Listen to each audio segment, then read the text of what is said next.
Welcome to MOOC course on Buddhist philosophy for Swayam platform. Today's module is entitled Transition from Dinnaga to Dharmakirti Part 2 Inference for Others.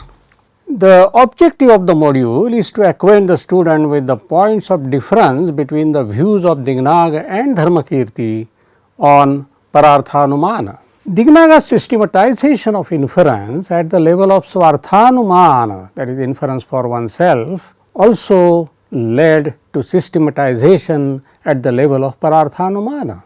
Let us turn to it now. So, let us consider Dinnaga's account of Pararthanumana.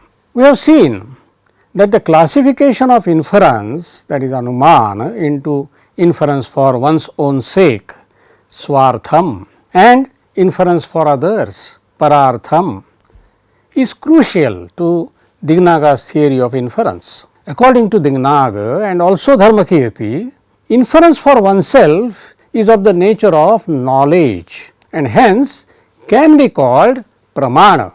Inference for others is of the nature of an argument which consists of verbal expression. It is not of the nature of pramana, not of the nature of knowledge, so it is not called pramana in the strict sense of the term. Still, it is called inference, anumana pramana, because it causes inferential knowledge in the mind of the person who understands the argument.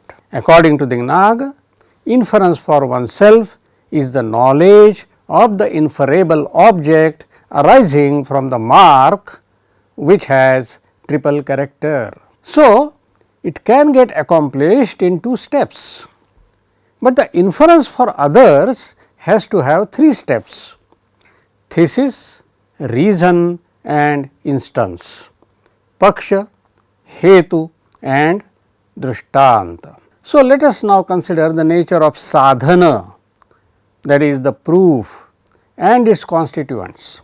The propositions constituting the inference for others are regarded by the Dinnaga as sadhana. Sadhana stands for the whole body of inference, argument or proof consisting of three propositions, paksha, hetu and drishtanta, since they enable the other person to apprehend the object which had not been apprehended earlier. Consider, for example, in the inference, world is non-eternal because it is a product. That which is a product is non-eternal like a jar, and that which is eternal is a non-product like space. In this inference, the three steps can be identified as follows. The first step is paksha or thesis, namely world is non-eternal. The second step is called hetu or reason because it is a product. The third step is called drishtanta or instance. That which is a product is seen to be non-eternal like a jar, and that which is eternal is seen to be a non-product like space. It can be noticed here that the thesis in this argument is the same as the intended conclusion, and the next two steps, namely reason and instance, are the two premises. Out of the two premises, the first premise, that is reason, expresses the first character of hetu, that is existence in paksha, and the second premise, that is instance, expresses the second and the third character of the hetu, namely existence in sapaksha and non-existence in vipaksha. Since the second premise is called drishtanta because it also includes instantiation of the two characters.